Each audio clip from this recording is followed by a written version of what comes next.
hey, like, wake up. You want to make money out of this? Like you want to make a name out of this? Like, you have to change the way that you just approach life in general. What does it really take to break into the fashion photography industry and stay true to your voice while doing it? On this episode of Artist Date, I'm joined by Eluvier Acosta, a Calgary-based fashion photographer who went from working in the oil and gas industry to shooting for Italian Vogue and co-founding Mass Studios, one of Calgary's leading creative spaces.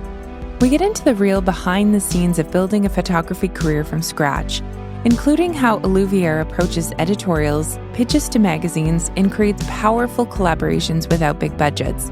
He shares the process, the mindset, and the community-first approach that's helped him carve out his own space in a competitive industry.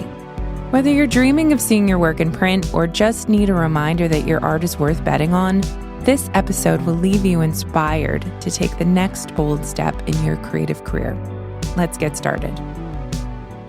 I'm so excited to finally meet you because I feel like I've been following you for a while. I found you through Stray Management because you do a lot of shoots with them. How did they find you? I guess like one of Christina's models was based in Calgary, and she needed a few digital images for an upcoming project. So she was like, "Hey, like I have this talent in town. Like I am based in Saskatchewan, but would you be interested in just working with her at this time?"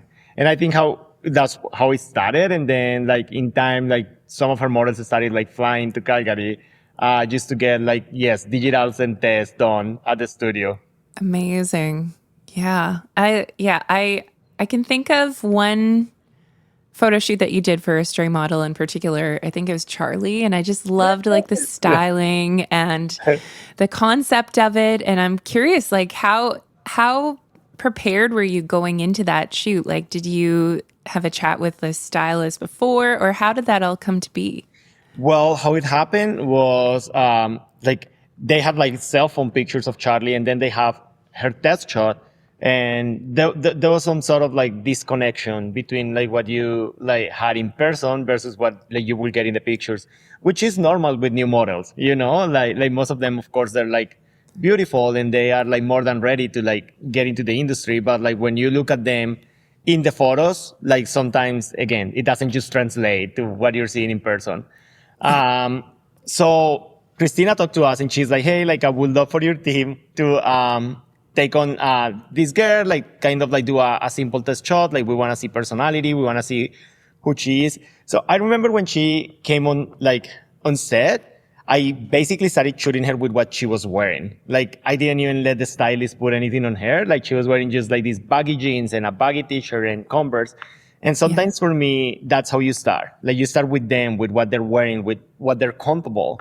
And then we went from them into like just creating this like cool persona, like that she is, of course. Like it's not like we were creating something, like it was there all the time. And I think the biggest secret for like Charlie's test shot was we barely did any retouching. We barely used anything on her other than just like putting her in clothes that like represent who she was and like make her feel at ease. Yeah. Oh, it turned out so good. And I feel like you got so many different looks in there, like even lighting wise. Like, didn't you use like a black backdrop and then also white as well? Like there's like a really nice mix. I don't know. It just like worked together so well. I found it very inspiring. Thank you so much. That's so nice to hear. Like, you know, something like as a photographer and as an artist in general, many times you like just do things and you often wonder who's gonna see this, like where is this gonna get, who's gonna like it, who's gonna hate it as well, like who's gonna have something to say about it. And most of the time we don't get the privilege, like to know like who's speaking about it or like who's even like watching what we're doing. So like knowing that there's people like in other cities like looking at what we do, it's incredibly humbling, and we feel so grateful and so fortunate for that. You're right, because And I find now with Instagram too, when you post images, like they really don't get the response or the No. reach Yeah. that say like Reels or something do right now. It's just like how Instagram is pushing out their content. Yeah. So it can be a little defeating when you're really proud of a shoot Yeah. and then you post it and you're like, what? Like I know. that You're like, really didn't so get the what's that? reaction that I wanted. Yeah. So Like yeah, you it can just be have to challenging. continue planting gardens. Like it just doesn't matter. Like resilience is something that like I have in me and something that I encourage everyone to have as well. And it's like, yes, sometimes it's devastating. You work so hard on the things you work and you put your heart and you bring teams and you like put your creative input. And not only that, but hours and hours of hard work. And then you get 2 likes. Yeah. Or Yeah, then you get exactly. like absolute no recognition whatsoever.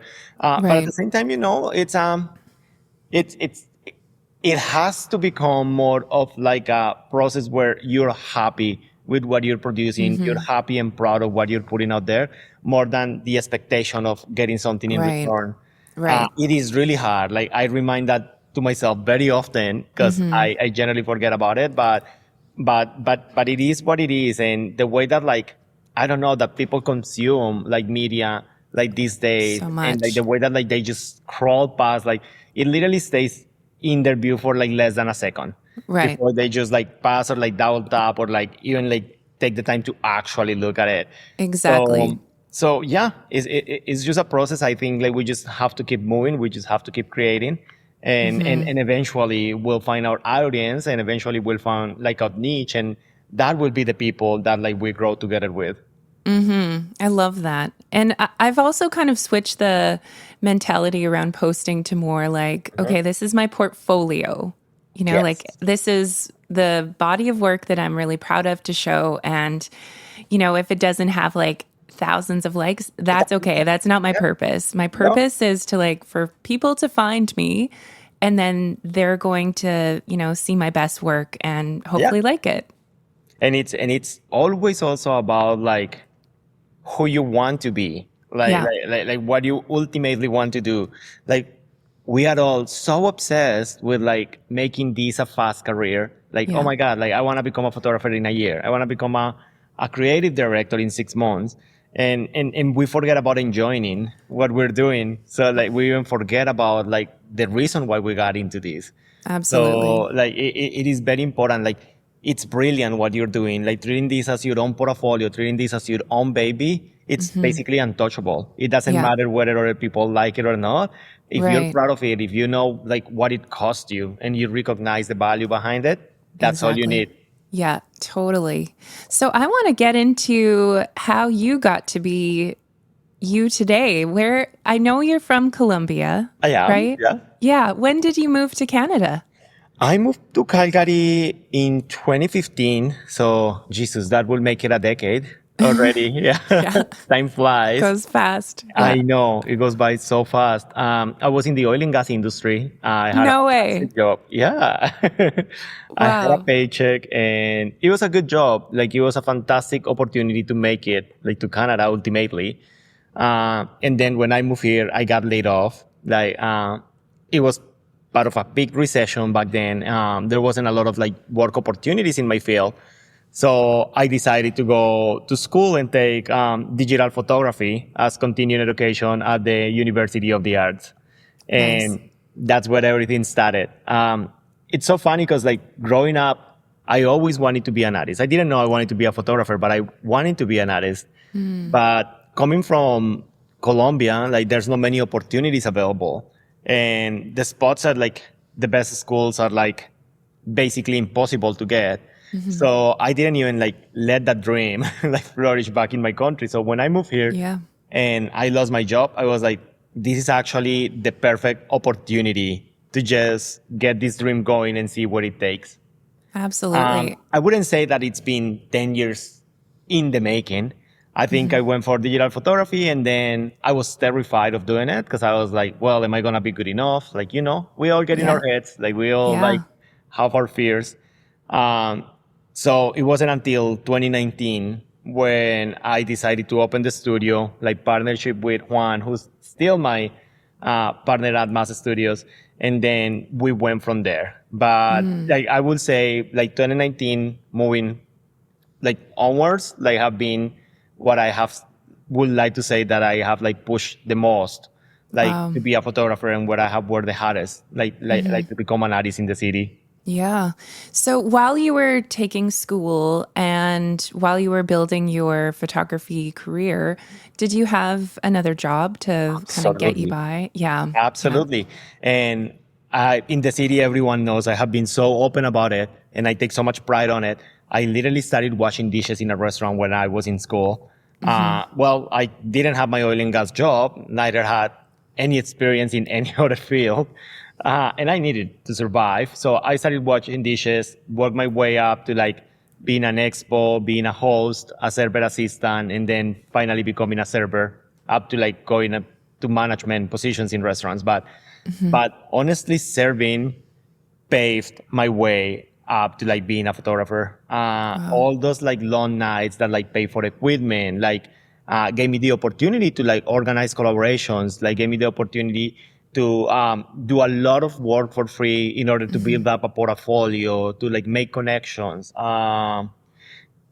Just so many things. I will be forever grateful for like the hospitality industry because I don't think I would have been able to like make it without it, to be completely honest with you.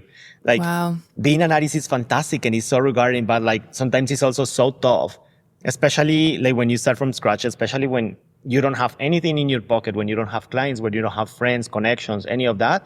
It just can be incredibly challenging. Yeah, for sure.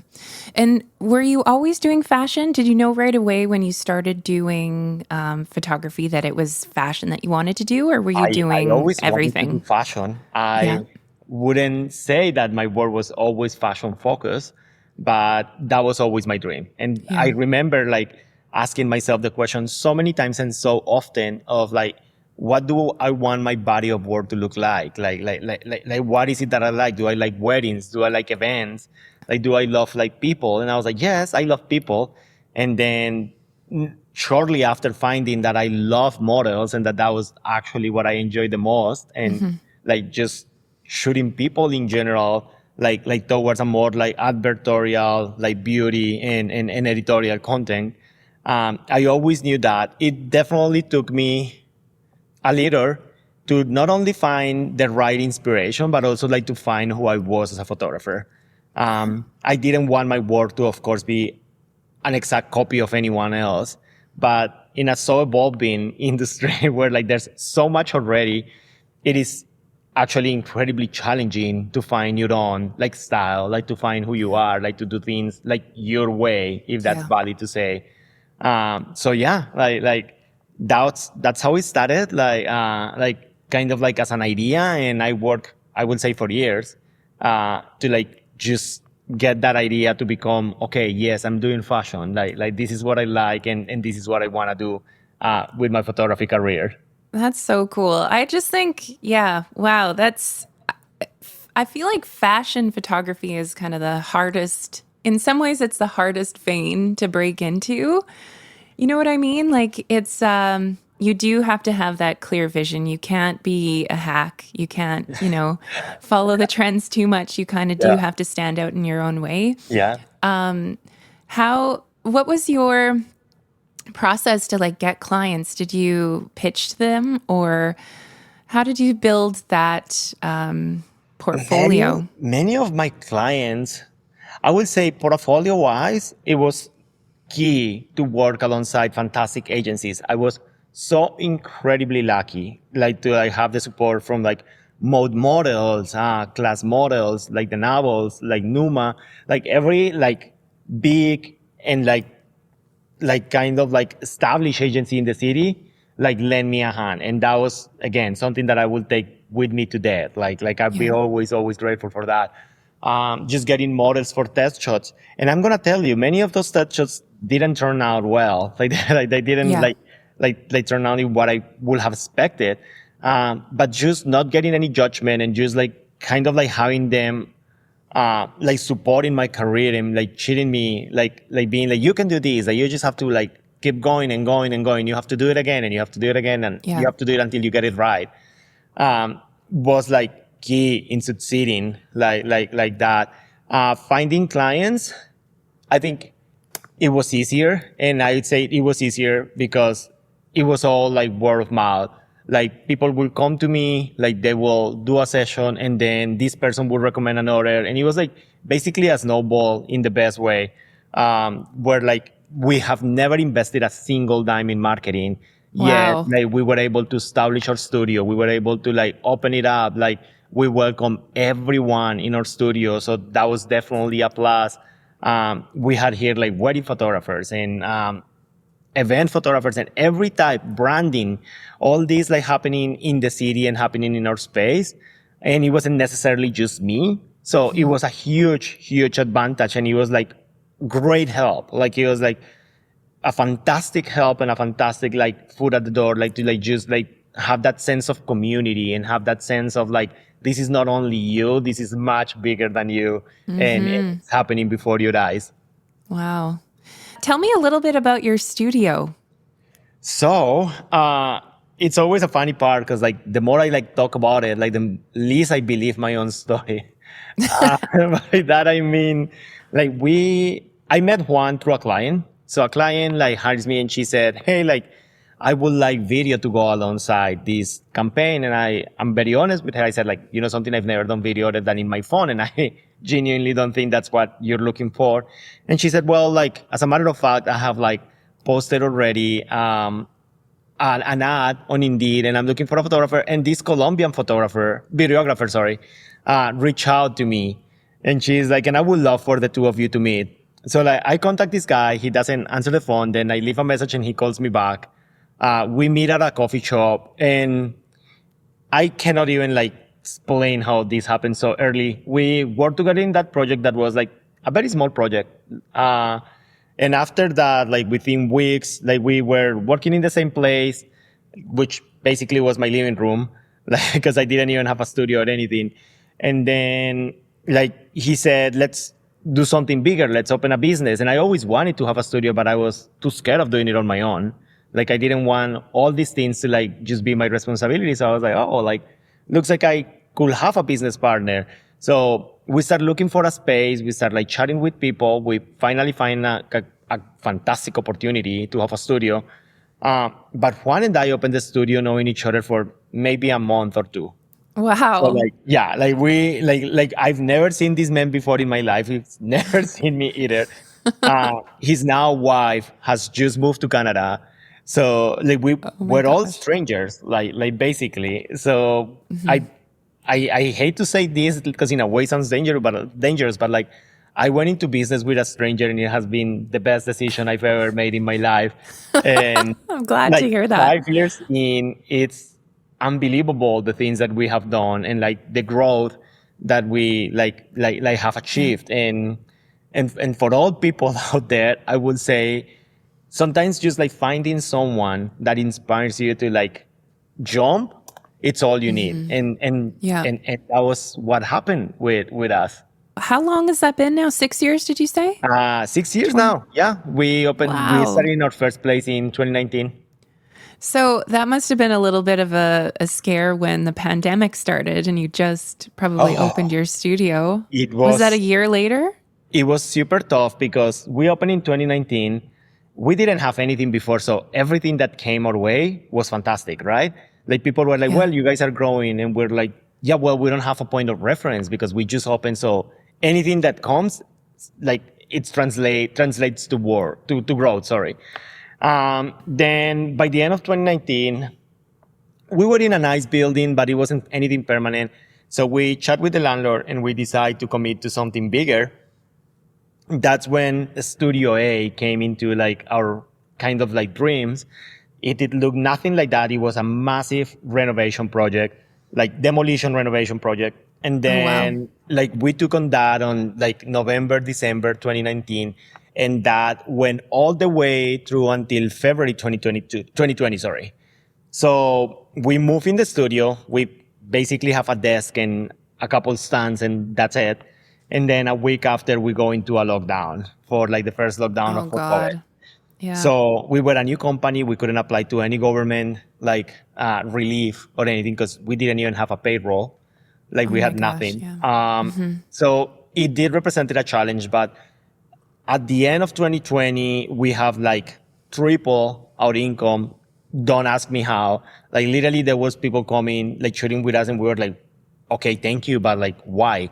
Like Yeah. basically we're no one and you're helping us and you're giving us the opportunity.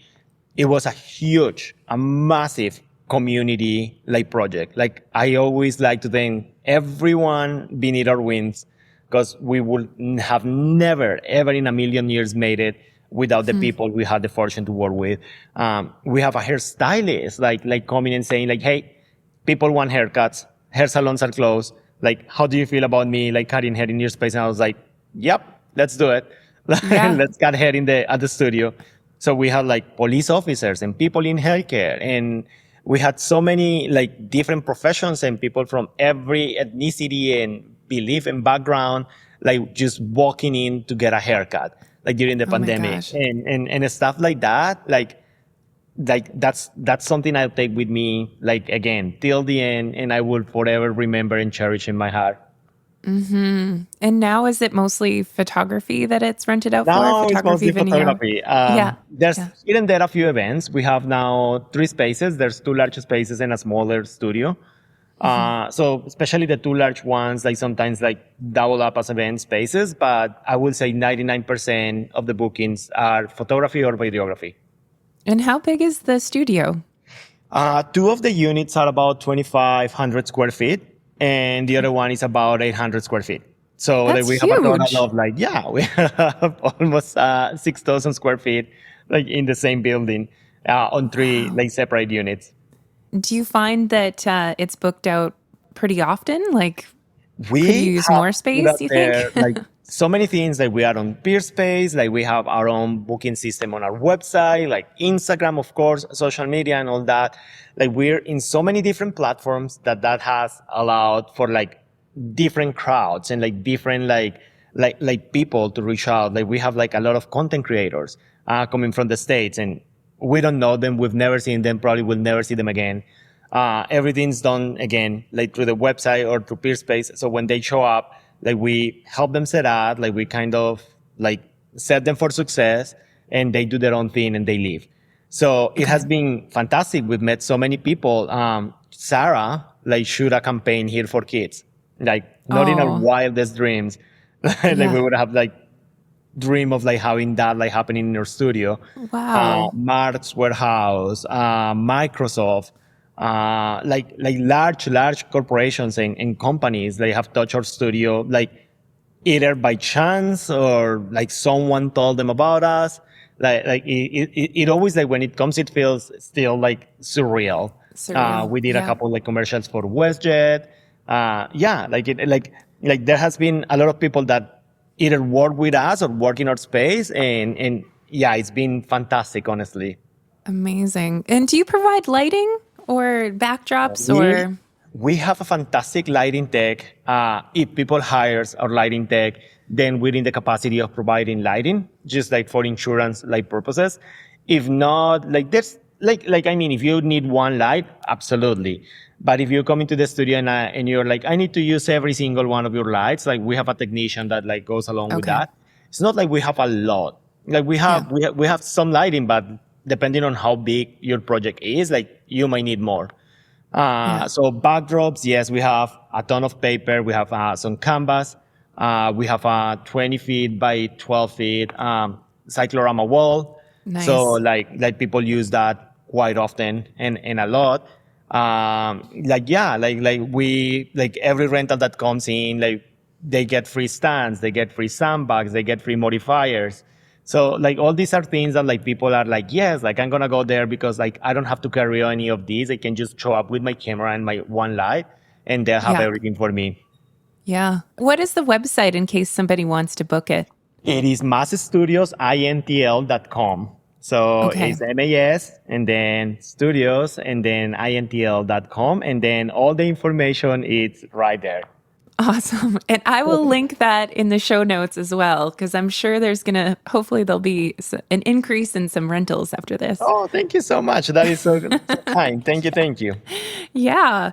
Um, I am curious to know because I was snooping around on your website this morning, and you have some amazing editorials that you've done for magazines. yeah. What has been a favorite magazine, and how did you go about getting that? So many of the things that I have actually like done for magazines, it has been like shooting up the concept, like then reaching out to the editorial teams, and then finally, of course, like pitching my ideas to them. Right? I would say to the day I feel incredibly proud of the Levi's 501 that we did for Italian Vogue, because it's Italian Vogue, and like it's Yeah. kind of like every photographer's dream. And that came, oh my God, why am I blinking on the name? It'll come back to me, I promise. And if not, I will email you about it. I will like just look it up and email you about it. But it's this platform that like basically organizes like photography competitions. So this particular one was for Italian Vogue and for Levi's, and they were challenging people to use the Levi's 501 and then alter like the denim in creative ways. And they were choosing, was it the top 100? My gosh, again, like my brain. But they were choosing like about like 100 people like to just like organize an exhibition for the anniversary, for the 150th anniversary of this denim like SKU. So when I saw that, I was like, oh my God, like I have so many ideas of how we could approach this.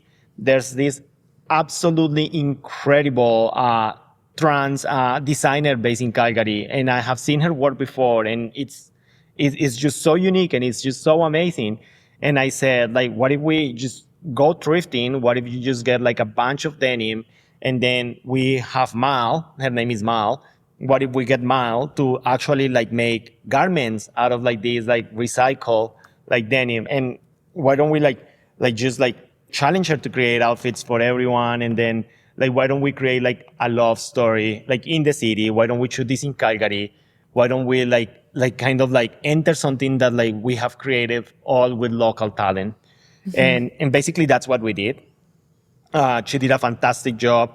I went to Simon's and I talked to the management and I said like, hey, listen, like this is what we want to do. Like we'll like to have some like original device as well, like in the photo shoot, like something that is branded, and they're like, take anything you need. Like, of course, if you damage anything, you'll pay for it. If not, you can just return everything. Yeah. We won't charge you a dime. Amazing. So like a lot of like the denim, we also like took out of the store, and it was just so beautiful, Nicole. Like even before entering the pictures in the competition, because you could enter 2 images and you could enter 1 video, and then even before entering this into the competition, I was just so proud, like so incredibly proud of like what we have like achieved and what we've created like as a team in Calgary.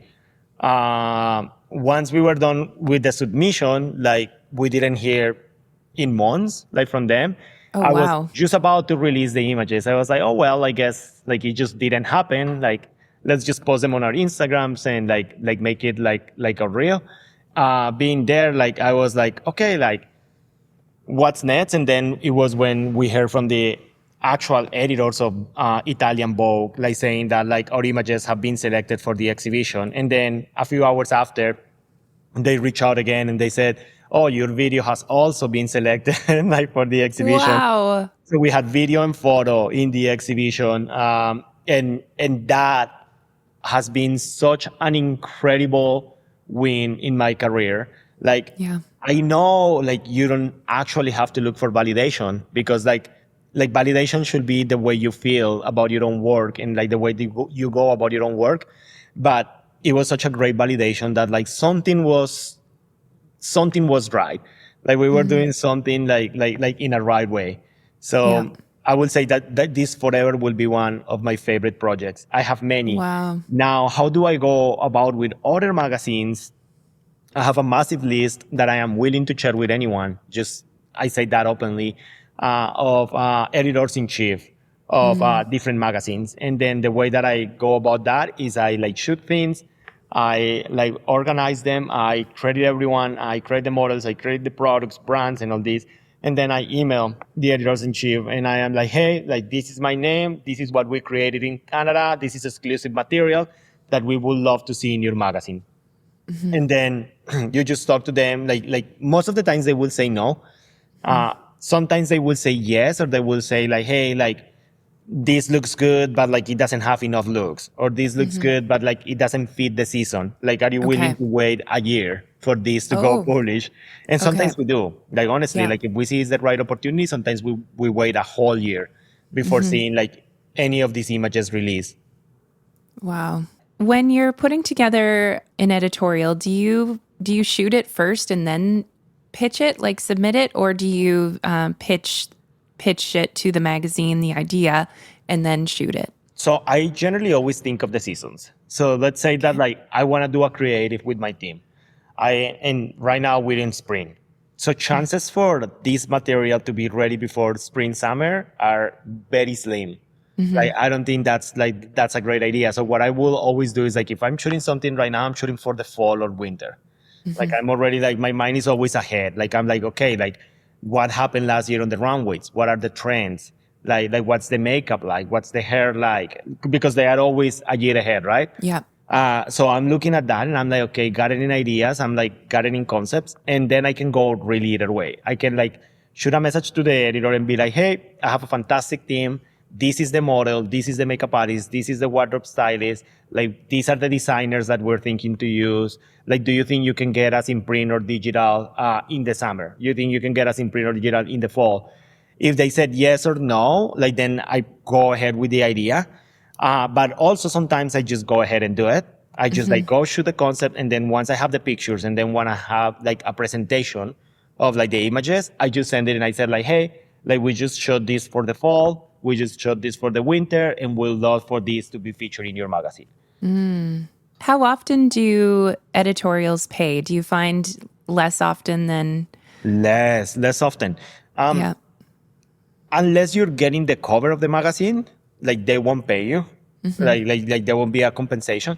Sometimes the model agencies, like if you use the model like for like a magazine that is already on models.com, or for like a high-end like magazine, they will pay you because these search sheets will help the model like get visas and jobs and more like exposure and recognition. Like the agency will pay you, but the magazines itself, like they run on low budgets. Most of them, like they got like also run on like lean teams. So it is very, very like particular that like you get any money from them. Like it's generally always from other people. Sometimes brands like will be like, hey, like I know you shoot for magazines. I really want to get this jacket in the magazine, and I have $500, or I have $200, or I have $100. Like, do you think you can make that happen? And then that's how you start creating relationship with designers and like with new creators and with like jewelry makers and all these people. But yeah, generally speaking, this is a work of passion more than a money maker. Right. So I'm sure there's going to be people out there listening that are like, why would you go through so much work to be in a magazine then if it doesn't pay? What would you say to them? You have to love it. I like growing up, like teachers and family and everyone like keep asking you the question, like, what is the job that you will do if you didn't get a dime for? And we're generally like, oh, I want to be an astronaut. Like, I want to be an engineer. Like, I want to be like all these things. I want to be an artist. But like, if you're like lying to yourself, like about like this profession that you will actually do for no money, then you have to look for something else. Like when I do this, I can go on a full day of not getting a dime and go home and be the happiest I've ever been because I did something I like. I did something that I'm proud of.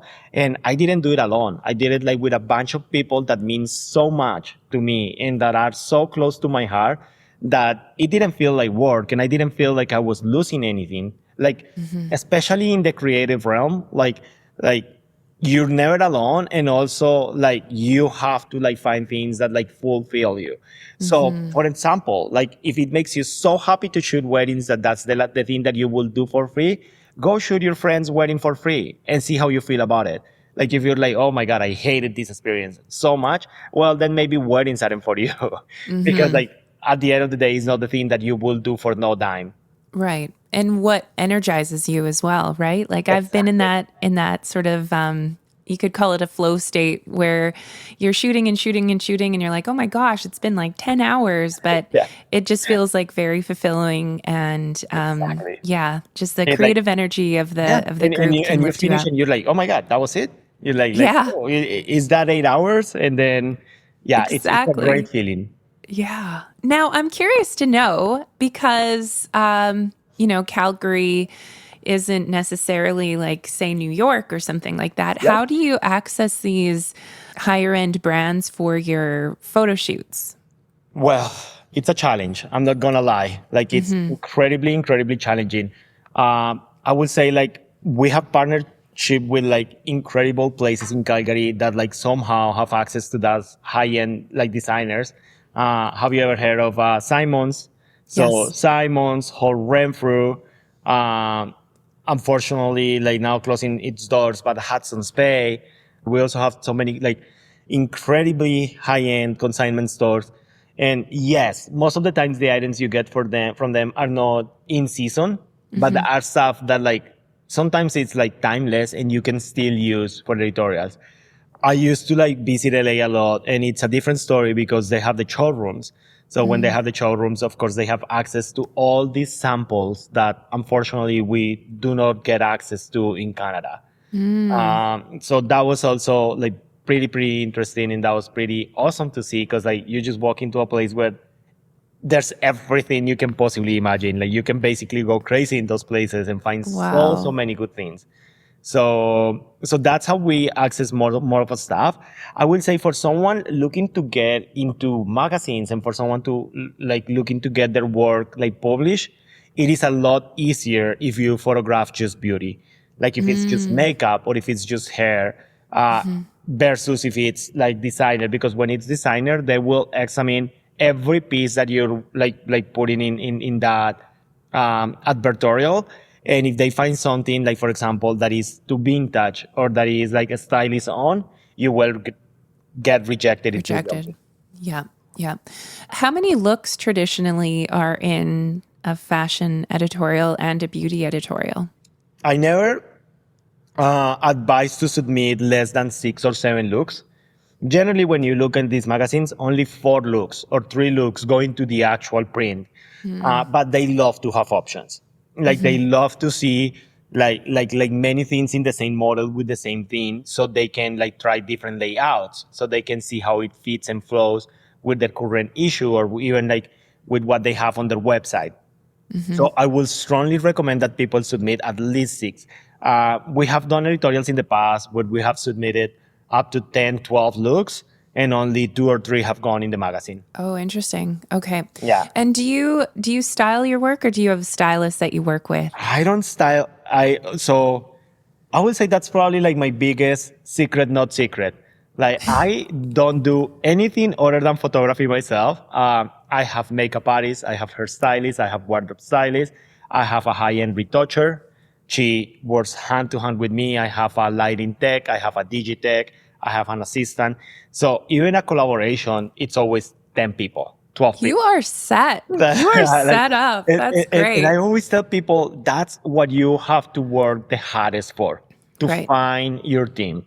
I always tell people the moment that your mind starts going to like, oh, I have to go pull the clothes. Oh, Yeah. I have to go like learn how to do hair so I can do the hair. Oh, the makeup artist didn't show up. I'm gonna do makeup. The moment that you start splitting your attention away from what you actually wanna do, it just takes away. It just puts a lot more work on your shoulders, and it shows.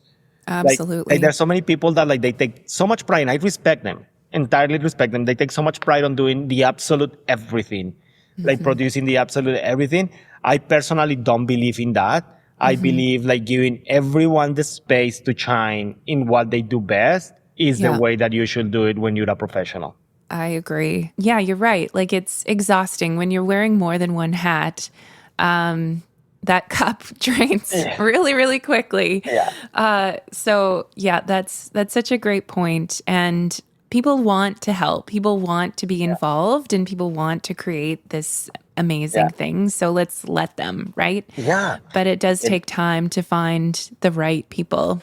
And it takes time to find the people that they're fantastic, but it also takes time to find the people that want to stick around you. Like, it's not Yes. only that you want to keep them, but they also want to stay.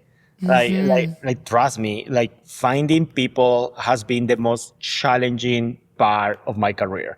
Wow. And I say it because I want to bring into my team someone that has the same amount of more passion that I do. I want to bring people that know more than I do. Like, I don't want to Yeah. bring someone that like know less. And also sometimes I want to bring like students and I want to bring like interns. But generally they just do it because they have to. They don't do it because they want to. And not generally speaking, like some of them are fantastic, but it's just hard to find like the people that like are equally passionate about what you do.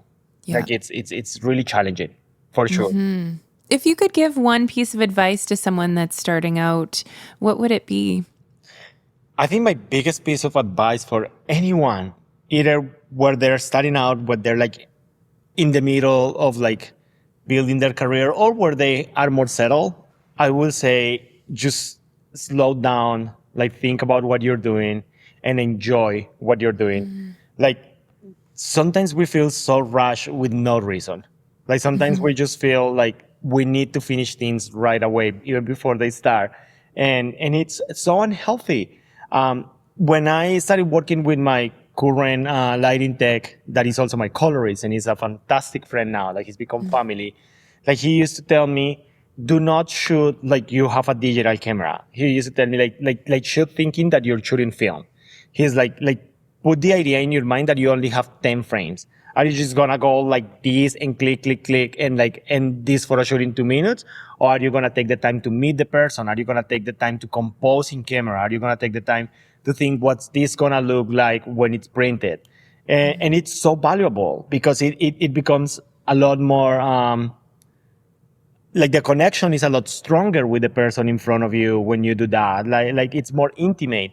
Like then you start like looking through your camera and you're like, okay, like, is this something I love 100%, or am I just shooting this because I want to get out of here fast, or because I want this to be over already? And when you set your mind like to think like that, it immediately brings like this energy, this peace around you on set that like people are like, oh my God, like, thank you so much. I didn't feel like you want me out in 5 minutes. Like you actually took the time to like ask how my day was, like to like ask what I do, like to like most of these times, like I work with teenagers, they're kids, and I want them to feel like they're important, and I want them to like feel like I'm getting to know them. I want to remember their names. I want to remember where they're going to school, like what they want to do when they graduate. Like, oh, they only want a model. Like, who's your favorite designer? Like, what do you like this so much? Like kind of like taking the time to ask all those questions, taking the time to like connect with the person across your lens. It's like so relevant. If this is for a photographer that is taking landscapes or for a photographer that is taking wildlife, even more important, like that connection with what you're shooting, like that connection with the space that you're standing on, like with the subject that is in front of you. Like, I think it's so valuable, and I think it tells a whole complete different story. Like when you actually take the time to breathe and the time to appreciate what you like have in front of you. That is awesome. Thank you. How long did that take you to figure out? Long, Did it just long click? time. Like honestly, Yeah. like it took me so long. I always like I had this frustration in me because I would come on set and I was like, okay, this is what I want to do. Like I want to do this and it's gonna be awesome. And then everyone would be gone and I would be like, I didn't do what I wanted to do. Like I didn't shoot the way that I wanted to shoot. Like I didn't pose the model the way I wanted to pose the model. And I was like, no one forced me not to do it. Like no one told me I couldn't. I just didn't do it. And why didn't I do it? Why did I like call it before I was 100% sure in my heart that I had what I wanted? And then I started like kind of like walking backwards, like in terms of like Like what's different? Like I started looking at photo shoots that I like so much, and I started looking at photo shoots that I maybe didn't like that much. And I was like, what's the common denominator in like these two? And I will like often like realize that like, oh, I really like this person that I was treating here. And this person, like this person came in, didn't say hi, like stood in front of my camera, and I was angry because they didn't say hi, and I shoot them and they left. And then I was like, wait, like it's not their fault, it's actually my fault. I was like, they didn't say hi, but I didn't take the time to know why. So Like, that accountability piece. yeah. You really take was like, people are accountability. intimidated, like a lot of times. Like a lot of times they're like panicking, like horribly to be standing in front of a camera. Yeah. And I was like, and I wasn't understanding of that situation. Right. So no, it's been a process, honestly. And it's brought me immense joy to see what like taking the time to chat with people does on a set. It's interesting thinking back to like when I first started and not really understanding the connection that you can see through a photograph, like if a person is fully relaxed or not, and where they're holding tension, or if it's this kind of like dead eyes. Yeah. I really do think that, that takes time to learn and understand. And a lot of it does have to do with, building that relationship and breaking down that wall when they first step into your studio and in front of your camera. Yeah. Where do you see yourself in the next 5 to 10 years? What's next for you? Honestly, I also question myself about that often. I don't think in a career as an artist, like you're ever at the top or at the bottom, like for too long. Like, I think that like, it's all about reinventing yourself. It's all about to like moving forward to like, oh, okay, I did this. Now I want to do that. I think like a huge plan that I have for the upcoming like years, like in my career, is to start creating more, like maybe stepping aside from the camera, like producing more of my work, like doing a little bit more of creative direction. I love models, so I would love to do more of like casting, like direction as well, instead of like just like stepping on the camera. Like maybe inspiring people to like come and learn from what I do. So like maybe doing a little bit of education. I don't ever want to like fly from city to city to like teach photography because I'm not a very technical person. Like you can go on YouTube and learn a lot more than I can possibly teach you, like from a technical point. But I do want to inspire people to do what they want and kind of like refine their art a little, like to just like teach them how to build a team, like teach them how to behave on set, like set an expectation like for their career. I had an experience, like I was invited to a school a few weeks ago, and it was like the graduation of like the zero programs, and they all had fantastic work. It was so beautiful to see. But something that like caught my eye was like the attitude in some of them. It looked like they didn't even want to be there like, to begin with, and I'm sure like that was just my perception. I'm sure they're like happy, and I'm sure like they're like very eager to like be in this career. But like when you stand in front of your people and you're like, oh hi, like yeah, it's fine to be here, like something, yeah, it's cool, yeah, stand there, I'm gonna take your picture. Like when you kind of like have that like approach to your career and like to your profession, it is a little bit disrespectful. And I don't think there's harm like behind it.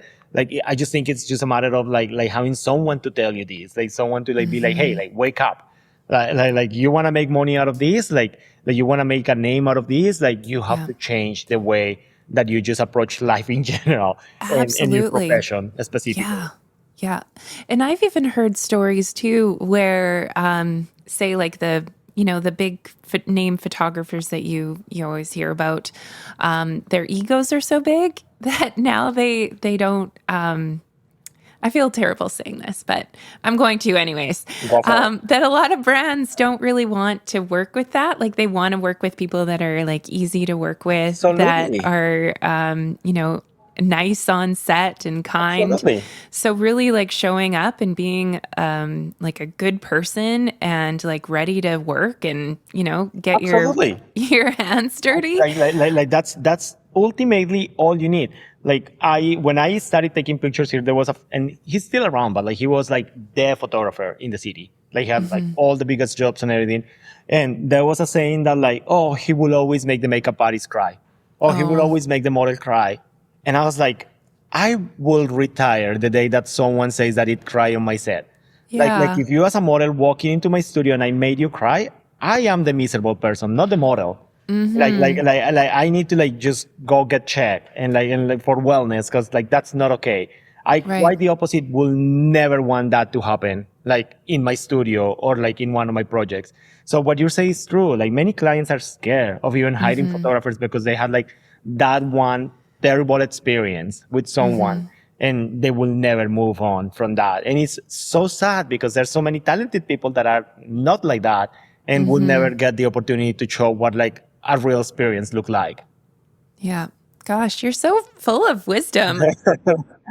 Thank you for taking the time, for inviting me. Absolutely. Like for like taking the time to like ask questions and like learn a little bit more about myself. And that's something that I don't take for granted, you know, like again, there's so many talented people out there that like when I get opportunities like this, I get incredibly excited. Oh, Well, I'm so honored. Yeah. I'm so happy that you were able to make it. Yeah. And like I said, I love your work and I'll always be clicking that heart button.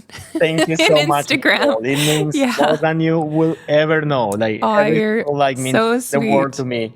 And where can people find you that want to get in touch with you and see your work? Most of people like get in touch on Instagram. My Instagram is my first and last, Eluvier Acosta. And honestly, I respond to everyone. So nice. If anyone has a question and want to send me a DM, that's a fantastic way to get in touch. Other than that, my personal email is also on my website, but it's info@eluvieracosta.com. If you just prefer to have like a more formal conversation or you like want to like learn about something more specific, just shoot me an email and we can go from there. Awesome. Thank you so much for bringing your wisdom and your good energy, and just I'm so excited to see where you go from here. Thank you so much, Nicole. It was wonderful chatting with you today. A huge thank you to Eluvier for sharing so openly about his journey, his process, and what it really takes to build a career rooted in vision and community. If you're curious to see more of his work, or maybe even book time at his stunning studio, you'll find all the links in the show notes. And hey, if this episode gave you that push you need to start planning your next big shoot or pitch your dream magazine, I'd love to hear about it. Send me a DM or share this episode with a creative friend who also needs to hear it.